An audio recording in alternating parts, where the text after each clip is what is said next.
Olá, alunos, tudo bem? Então, vamos iniciar nossas atividades aqui no Teams. Na nossa primeira quinzena de aula, nós teremos uma revisão e depois teremos novos conhecimentos. Então, a nossa videoaula será dividida em duas partes. Na primeira parte, eu farei uma revisão dos conteúdos que nós tivemos em sala de aula. Então, eu vou retomar os principais pontos que nós vimos nos conteúdos em sala de aula.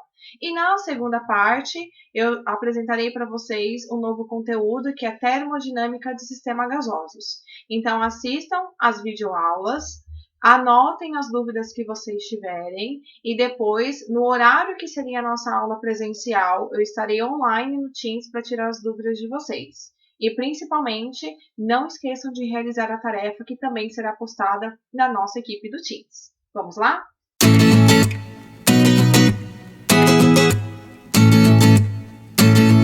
Olá! Então, conforme eu falei para vocês, agora nós teremos uma revisão do conteúdo que nós tivemos em sala de aula. Então, quais foram os conteúdos que nós tivemos em sala de aula? Nós tivemos, primeiramente, a definição do que é uma solução, soluto e solvente. Vimos também o coeficiente de solubilidade e curva de solubilidade. Depois, nós vimos a classificação das soluções em saturada, insaturada e supersaturada. Concentração das soluções, propriedades coligativas. Primeiramente, aqui nós tivemos uma aula de solução. Então, o que é uma solução? A solução, ela é uma mistura homogênea entre duas ou mais substâncias, sendo que uma mistura homogênea é aquela onde nós visualizamos uma única fase. E a solução, ela é formada pelo soluto, que é a substância que está dispersa, e pelo solvente, que é a substância que dispersa, ou seja, é a substância que dissolve o soluto. Então, vamos ter o exemplo de uma solução formada por água e sal, onde a água é o meu solvente e o sal é o meu soluto, sendo que a água dispersa, ou seja, ela dissolve o soluto. A água, ela é tida como o solvente universal. Por quê? Porque ela dissolve uma grande quantidade de substâncias, mas nós também temos outros tipos de solventes. Nós vimos também o coeficiente de solubilidade. Ele é o quê? Ele é a medida da capacidade que um soluto possui de se dissolver em uma quantidade padrão de solvente em determinadas condições de temperatura ou pressão. O que é mesmo o coeficiente de solubilidade? Então, por exemplo, eu falei aqui que o coeficiente de solubilidade do nitrato de potássio é que 13,3 gramas de nitrato de potássio por 100 gramas de água a 0 graus Celsius. Então, o que o coeficiente de solubilidade me informa? Ele me informa a quantidade máxima de soluto que eu consigo dissolver em uma quantidade de solvente em determinadas condições de temperatura e pressão. Lembrando que esses valores são valores tabelados, ou seja, são valores conhecidos. Então, qual que é a informação que eu tiro desse coeficiente de solubilidade? Então, se eu pergunto assim para vocês, qual que é a quantidade de sal que será dissolvida em 200 gramas de água? Você tem que utilizar o coeficiente de solubilidade para obter essa informação. Então, o coeficiente de solubilidade, ele me falou o quê? Que 13,3 gramas de nitrato de potássio se dissolve em 100 gramas de água. Eu quero saber o quanto de sal que se dissolve em 200 gramas de água. Então, eu monto uma regrinha de 3. Então, 13,3 gramas de nitrato de potássio é igual a 100 gramas de água. Da onde que eu tirei essa informação? Daqui do coeficiente de solubilidade. Eu quero saber quantos gramas de nitrato de potássio se dissolve em 200 gramas de água. Lembrando que quando eu monto uma regra de 3, então nitrato embaixo de nitrato, água embaixo de água.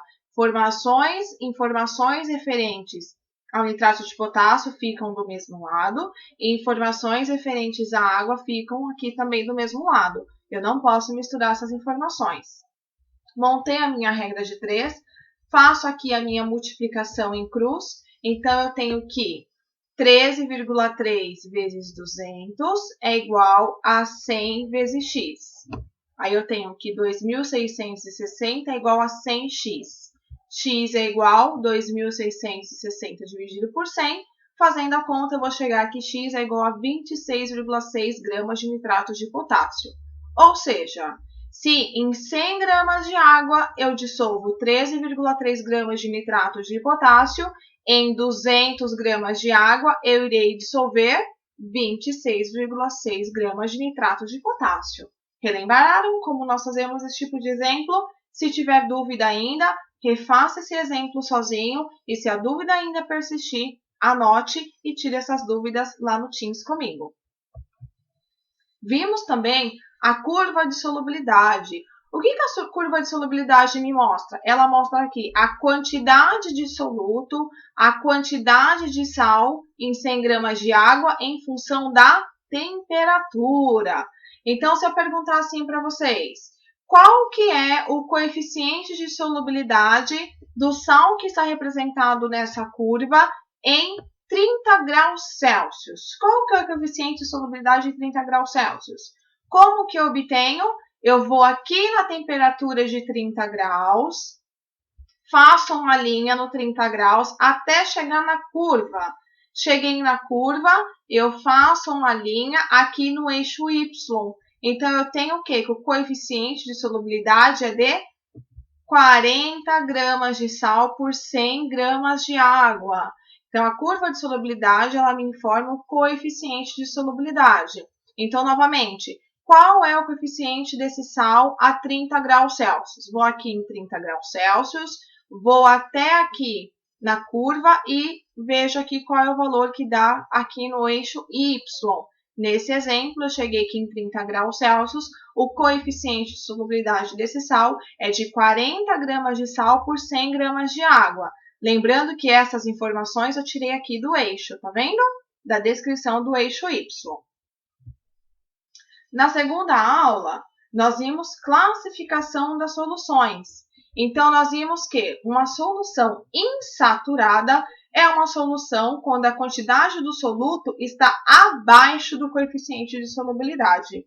A saturada é quando a quantidade de soluto na solução está no valor máximo indicado pelo coeficiente de solubilidade. E a solução supersaturada é quando a quantidade de soluto na solução é superior ao valor máximo que o solvente pode se dissolver, ou seja, está superior ao valor do coeficiente de solubilidade. E eu também posso identificar as soluções através da curva de solubilidade, lembram? Então, se eu tenho aqui uma curva, então aqui na curva eu tenho a solubilidade do sal em função da temperatura. Os pontos que estão em verde, eles estão o quê? Eles estão abaixo do coeficiente de solubilidade. Lembrando que o coeficiente de solubilidade ele é representado aqui pela curva, que está em azul. Então, os pontos em verde, eles estão abaixo do coeficiente de solubilidade. Então, eu tenho uma solução insaturada. Já quando a quantidade do soluto está no valor máximo do coeficiente de solubilidade, ou seja, são esses pontos em azul que estão em cima da curva, eu tenho uma solução que nós chamamos de saturada. Já quando a solução, a quantidade do soluto na solução está acima do coeficiente de solubilidade, que é o que está representado por esses pontos em vermelho, eu digo então que eu tenho uma solução supersaturada, ok? Aqui, gente, eu deixo um link desse joguinho virtual. É um joguinho bem interessante. O nome dele é A Cauda Tem Química. Esse joguinho é um joguinho bem simples, de perguntas e respostas, onde você vai poder recapitular os conceitos de solução. Então, ele vai ter perguntas sobre o que é a solução, vai ter alguns cálculos para vocês fazerem trabalhando com coeficiente de solubilidade. Então, eu sugiro que vocês joguem esse joguinho. Como eu disse, ele é bem simples, ele é bem rápido, mas ele é bem útil para a gente recapitular os nossos conceitos. Então, aqui está o link para vocês acessarem. Eu vou deixar essa aula disponibilizada em PDF. Então, vocês acessem esse link e joguem esse joguinho. Se vocês tiverem alguma dúvida em alguma questão, anotem e depois tirem as dúvidas comigo no Teams na hora em que eu estiver online. Mas joguem esse jogo.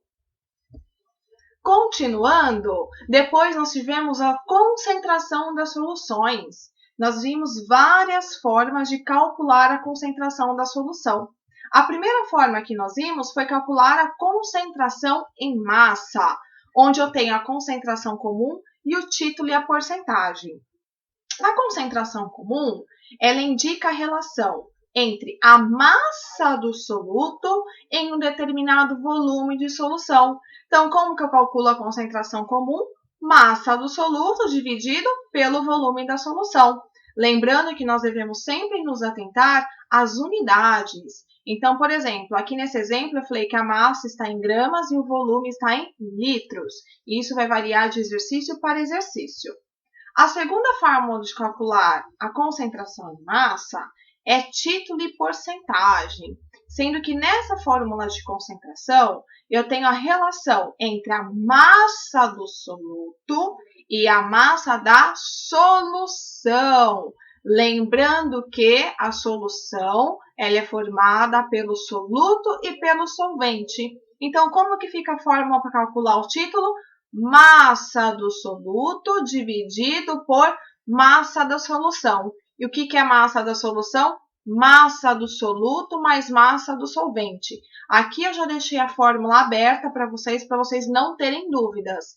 Então, título, massa do soluto dividido pela massa do soluto mais massa do solvente.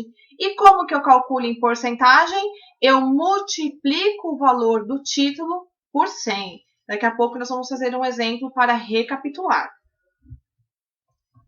Outra forma que nós vimos de calcular a concentração das soluções era a concentração em volume. Então, nós também vimos título e porcentagem em volume, sendo que o título e porcentagem em volume é o quê?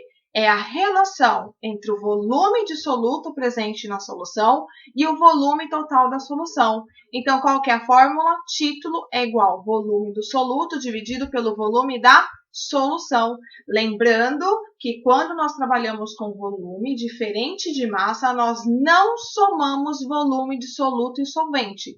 Porque lembra que até na aula eu mostrei os exemplos que a soma de volumes não é exata igual a soma de massas. Então, título é igual ao volume de soluto pelo volume da solução.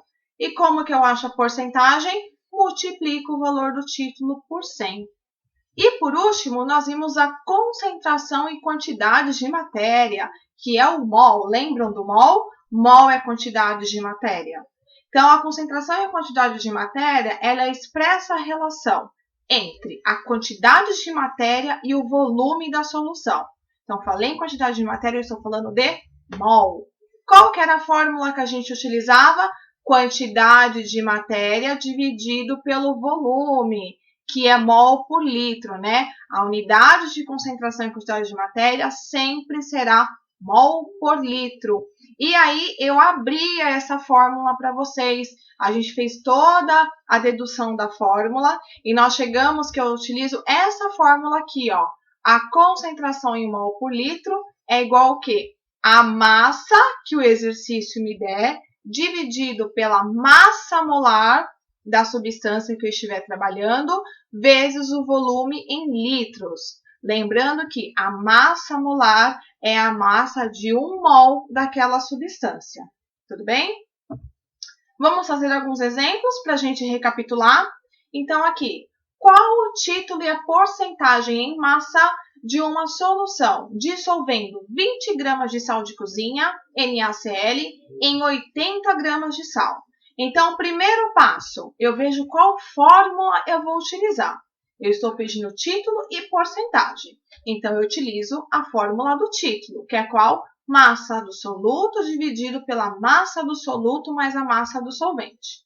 O segundo passo é eu anotar quais as informações que o exercício me fornece.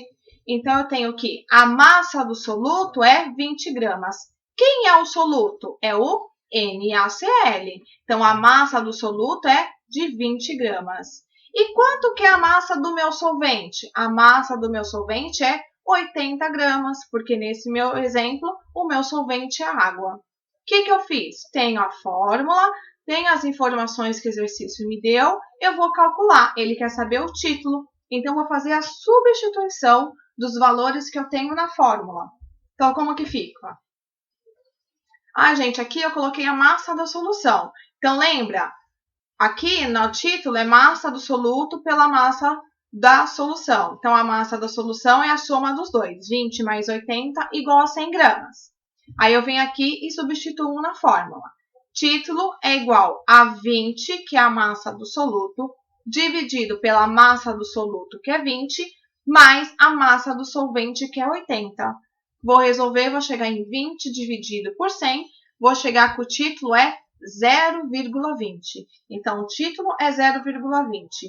Como que eu faço para obter a porcentagem? Eu multiplico o título por 100.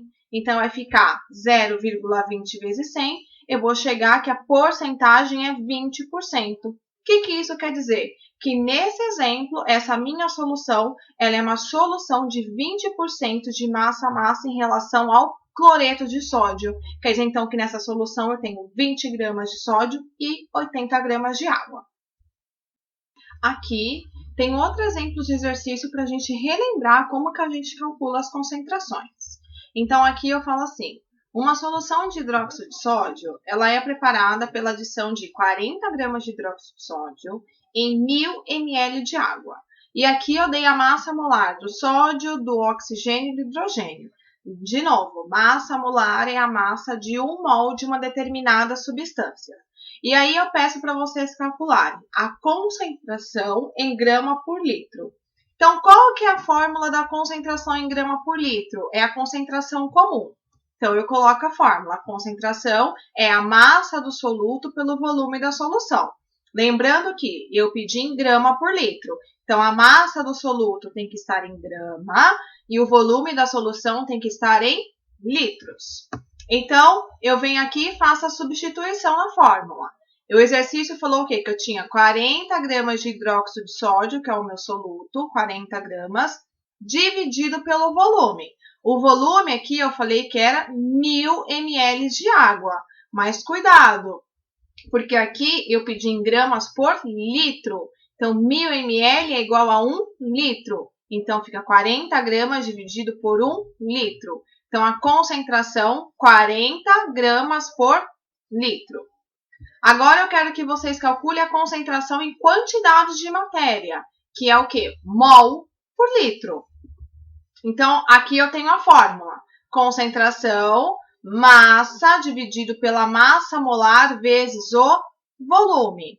Então, o exercício ele me falou o quê? Que a massa de hidróxido de sódio que eu adicionei para preparar essa solução é de 40 gramas. E o volume da solução, ele falou que eu utilizei 1000 ml de água. Isso é igual a 1 litro. Por que eu converti para litro? Porque a unidade de concentração e quantidade de matéria é mol por litro.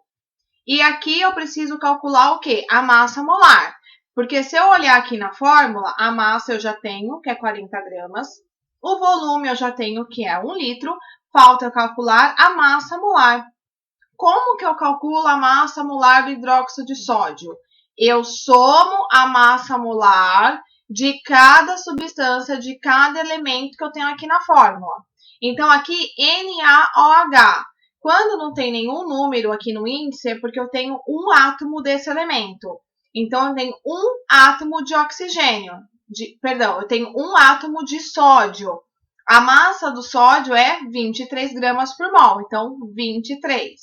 Mas eu tenho um átomo de oxigênio. Quanto que é a massa de um átomo? 16 gramas. Mais 16. Mais a massa de um átomo de hidrogênio. Eu falei que a massa de um átomo de hidrogênio é 1 grama. Então, quando eu somo 23 mais 16 mais 1, eu tenho que a massa molar do hidróxido de sódio é igual a 40 gramas por mol. Então, aí eu tenho todos os valores para fazer a substituição na fórmula. Então, eu tenho que concentração será igual a massa, sendo que é a massa que eu adicionei para preparar a solução, dividido pela massa molar, que foi essa aqui que eu calculei, somando as massas molares de cada átomo presente nessa fórmula, vezes o volume da solução. Eu falei que o volume era de 1 litro. Então, fazendo as contas, eu vou chegar aqui 40 dividido por 40, eu vou chegar que a concentração dessa solução é de 1 mol por litro. Dica: refaçam esses exemplos, anotem as dúvidas e tirem as dúvidas comigo depois lá no Teams. Então, continuando, nós vimos também propriedades coligativas. O que eram as propriedades coligativas? As propriedades coligativas são propriedades das soluções que dependem da concentração de partículas de soluto presentes, mas não da sua natureza. Ou seja, são propriedades que irão depender da concentração de partículas de soluto presente. Então, nós vimos 4 propriedades: a tonoscopia, ebulioscopia, crioscopia e osmoscopia. Vamos relembrar um pouquinho de cada uma delas? A primeira é a tonoscopia, que é aquela propriedade que estuda a diminuição, o abaixamento da pressão de vapor. E o que é a pressão de vapor?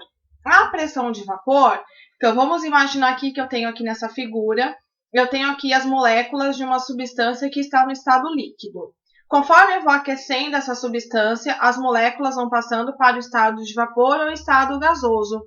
Então, a pressão de vapor, o que é? É a pressão de vapor de um líquido, é a pressão que o vapor exerce sobre o líquido. Então, é a pressão que essas moléculas que já passaram para o estado de vapor irão exercer sobre as moléculas que ainda estão no estado líquido.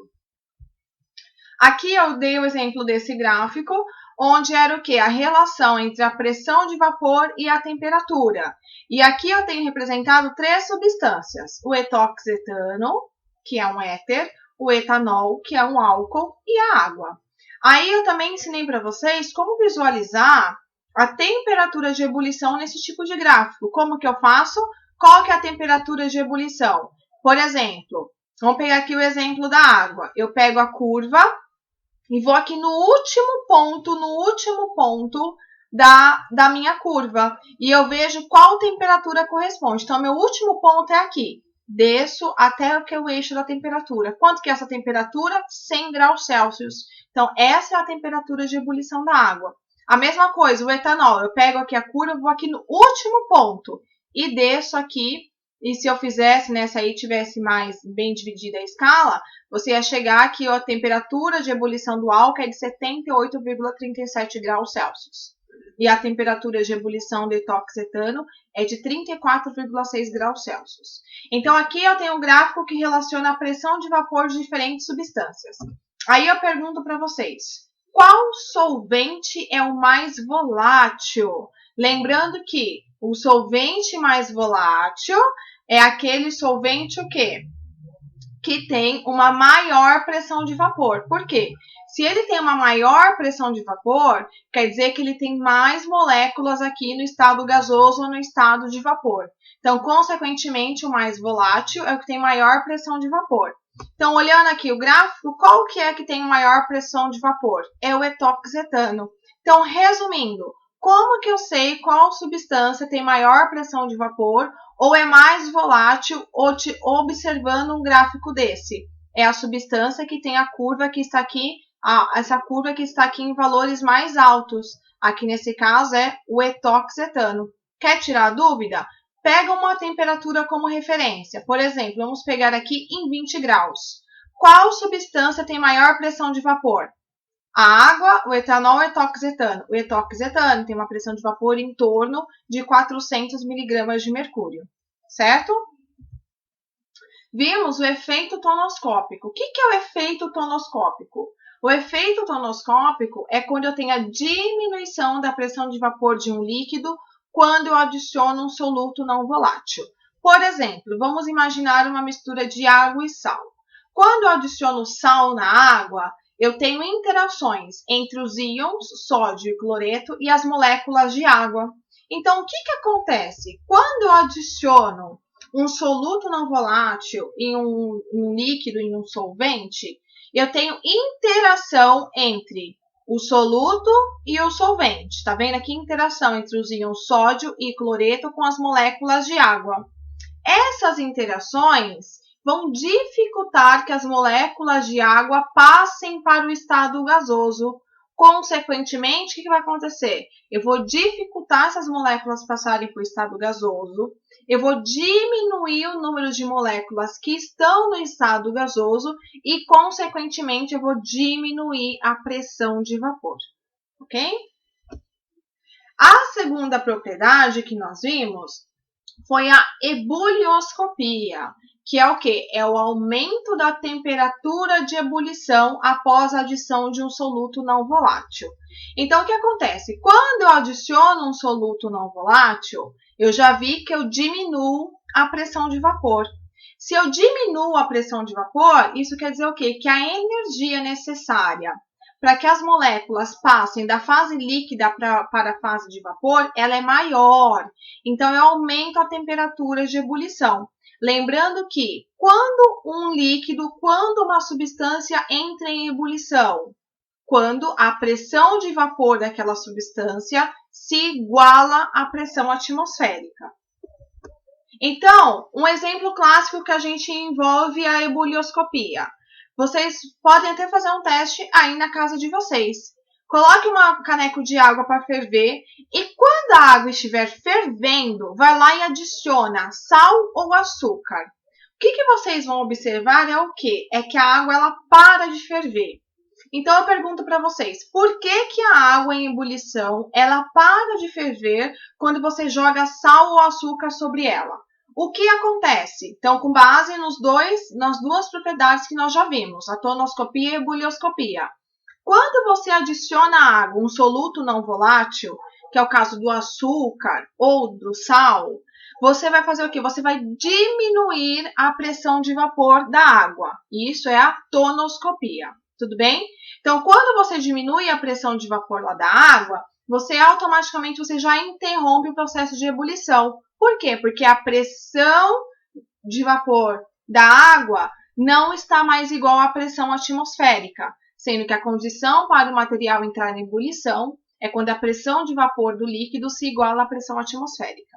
Então, quando você adiciona o soluto, você diminui a pressão de vapor, a água para de ferver, ela interrompe o processo de ebulição. Isso é devido ao efeito tonoscópico, devido à tonoscopia. E, consequentemente, se você diminuiu a pressão de vapor, você vai precisar de mais energia para que a água volte a ferver. Ou seja, você terá que fornecer mais energia para que a pressão de vapor do líquido se iguale à pressão atmosférica. Então, consequentemente, você aumenta a temperatura de ebulição. Então, depois que você adiciona o sal ou açúcar na água, você pode verificar que a temperatura em que a água vai começar a ferver não será mais 100 graus, será uma temperatura superior. É a propriedade da ebulioscopia. Então, recapitulando, se eu adiciono um soluto não volátil, um solvente, eu diminuo a pressão de vapor, isso é tonoscopia, e aumento a temperatura de ebulição, isso é ebulioscopia.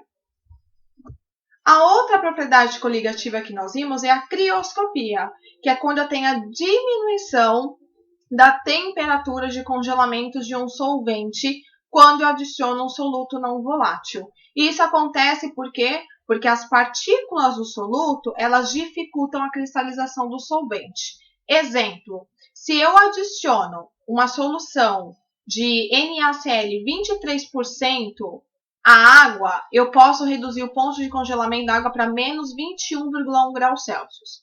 A água, nós sabemos que ela congela em 0 graus Celsius. Isso quando a água estiver pura. Quando eu adiciono uma solução de cloreto de sódio, quando eu adiciono sal, cloreto de sódio, o que vai acontecer?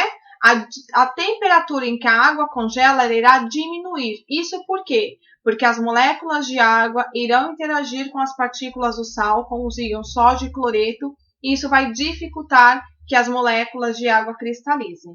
Então, a crioscopia é quando eu diminuo a temperatura de congelamento, quando eu adiciono um soluto não volátil. A osmose é aquela propriedade coligativa onde eu tenho a passagem de solvente do meio menos concentrado para o meio mais concentrado em relação à quantidade do soluto, através de uma membrana semipermeável. sendo que o meio menos concentrado nós chamamos de hipotônico e o meio mais concentrado nós chamamos de hipertônico. Então, aqui eu faço uma pergunta para vocês em relação à osmose. Vamos imaginar que eu tenho uma salada antes de adicionar os temperos, o vinagre, o óleo e o sal. Depois que eu adiciono, depois de algum tempo, você percebe o quê? Que as folhas murcharam. Por que as folhas da salada do alface, elas murcham depois de um tempo, você adiciona os temperos? Isso acontece por quê? Isso acontece devido à osmose. Então, o que acontece é que a água, ela se difunde do meio menos concentrado, que é as células do vegetal, a célula do alface, para o meio mais concentrado, que é a solução onde eu tenho vinagre e sal, que é o tempero. Então, por isso que as folhas murcham. Por quê? Porque elas perdem água. E isso acontece devido ao processo de osmose. Então, a água passa do meio menos concentrado, que são as células vegetais, para o meio mais concentrado, que é o tempero. Então, as folhas murcham porque elas perdem água, certo? E aqui, então, pessoal, de novo, assistam essa videoaula quantas vezes forem necessário. Anotem as dúvidas de vocês, porque no horário que seria a nossa aula presencial, eu estarei disponível no Teams para tirar as dúvidas de vocês. E o principal, não esqueçam de responder a tarefa que está postada aqui no Teams. Até a próxima aula!